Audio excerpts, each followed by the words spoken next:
A last-minute diplomatic reversal has pulled the United States and Iran back from the brink. Nuclear talks, once declared dead, are suddenly back on after frantic pressure from across the Middle East. Behind closed doors, allies warned Washington that walking away could ignite a regional crisis. Now, instead of shunning talks, negotiators are heading to Oman under deep skepticism and mounting threat. Plans for high-stakes U.S.-Iran nuclear talks are officially back on for Friday, following intense lobbying by multiple Middle Eastern leaders who intervened directly with the Trump administration.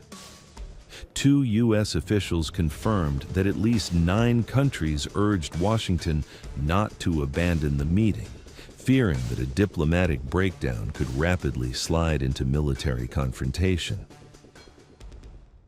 Given the recent news and what just happened, how much does this escalate tensions ahead of these critical talks that are happening with Witkoff? Well, look, I just spoke with Special Envoy Witkoff, and these talks, as of right now, are still scheduled.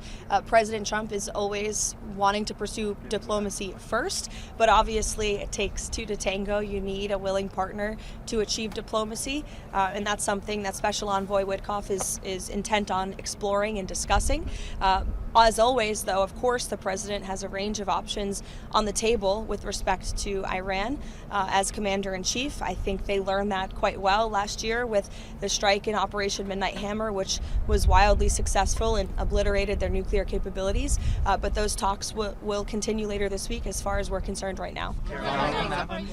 What's going on in Iran and the negotiation going on now in Turkey, now it's been transferred to Oman. Hopefully, peaceful solution will be reached. Otherwise, if the war started, then we'll be going in the tunnel, and God knows what happens there. We are firmly of the opinion that any form of external intervention, particularly concerning our neighbor Iran, would pose very significant and serious risks for the stability of the entire region as a whole. Furthermore, we strongly believe that the resolution of all outstanding issues with Iran, including the complex nuclear file, through peaceful and diplomatic channels, remains the most accurate and appropriate path forward for everyone who is involved in this process. As far as the talks are concerned, I think the Iranians had agreed to a certain format. For whatever reason, it's changed in their system or what have you. We'll see if we can get back to the right place. But the United States is prepared to meet with them. I think it was scheduled for Friday. Steve is ready to go. He'll be prepared for that. The talks will now take place in Oman, a move strongly pushed by Tehran after Iran rejected the original plan to meet in Istanbul. Iran insisted on a bilateral format aimed solely at nuclear issues, excluding wider regional concerns such as missile development, proxy groups, and human rights, all priorities for Washington and its allies. Initially, U.S. officials resisted the location change, then briefly accepted it, before reversing course again. Confusion escalated on Wednesday when Axios reported that the meeting was off entirely, triggering alarm across the region. Within hours, diplomatic pressure surged, forcing another reversal inside the White House. One U.S. official said regional leaders urged Washington to keep the meeting and listen to what the Iranians have to say, adding that the administration agreed only after persistent demands from allies. The official admitted the U.S. remains deeply skeptical, but agreed to proceed to be respectful and to keep the diplomatic track alive. As far as the talks are concerned, I think the Iranians had agreed to a certain format. For whatever reason, it's changed in their system or what have you. We'll see if we can get back to the right place. But the United States is prepared to meet with them. I think it was scheduled for Friday. Steve is ready to go. He'll be prepared for that. If the Iranians want to meet, we're ready. They've expressed an interest in meeting and talking. If they change their mind, we're fine with that too. We prefer to meet and talk. I'm not sure you can reach a deal with these guys, but we're going to try to find out. We don't see there's any harm in trying to figure out if there's something that can be done. This is a president that always prefers a peaceful outcome to any conflict or any challenge. Iranian Foreign Minister Abbas Araghchi later confirmed the talks would take place in Muscat, at approximately 10 a.m. on Friday. He publicly thanked Oman for arranging the meeting, underlining Muscat's role as a trusted intermediary in sensitive negotiations. Earlier in the week, a senior U.S. official had warned Iran with a stark ultimatum: accept the original framework or face cancellation. We told them it is this or nothing, and they said, okay, then nothing, the official said, reflecting the brinkmanship that defined the standoff. The Trump administration has repeatedly stressed that any agreement must be fundamentally different from previous deals. Officials say flexibility was intentionally limited, warning that a weak agreement would only delay confrontation rather than prevent it. If there is a deal, it has to be real, one official said, pointing to Trump's repeated warnings that military options remain on the table. Should the supreme leader in Iran be worried right now?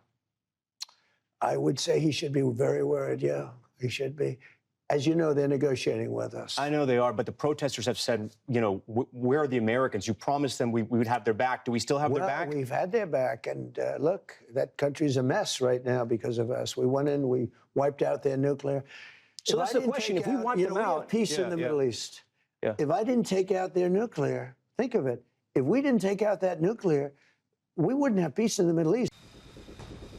Originally, talks were designed around two parallel tracks. One would focus on direct U.S.-Iran negotiations over nuclear restrictions. The second would involve regional partners discussing missiles, proxy militias, and Iran's violent crackdown on protesters. That broader framework has now collapsed. Look, I think in order for talks to actually lead to something meaningful, they will have to include certain things.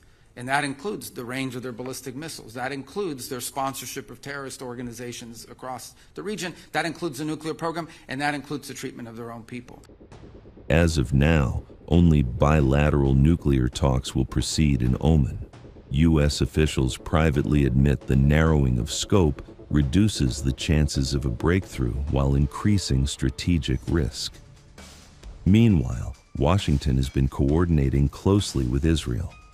White House envoy Steve Witkoff met Prime Minister Benjamin Netanyahu and senior Israeli defense officials earlier this week. Israeli intelligence assessments were shared, with Netanyahu reportedly warning that Iran cannot be trusted under any circumstances. Witkoff, along with presidential advisor Jared Kushner, is expected to travel to Qatar before heading to Oman for the talks. The meetings are seen as a final attempt to align regional positions ahead of negotiations that could redefine security across the Middle East. Despite agreeing to meet, U.S. officials remain openly doubtful that Iran is prepared to make meaningful concessions. They point to past failures and recent behavior as reasons for caution. We are not naive about the Iranians, one official said. If there is a real conversation to have, we will have it, but we are not going to waste our time. As diplomats prepare to sit down in Muscat, the stakes could not be higher. A fragile diplomatic reset now stands between renewed negotiations and the very real prospect of escalation.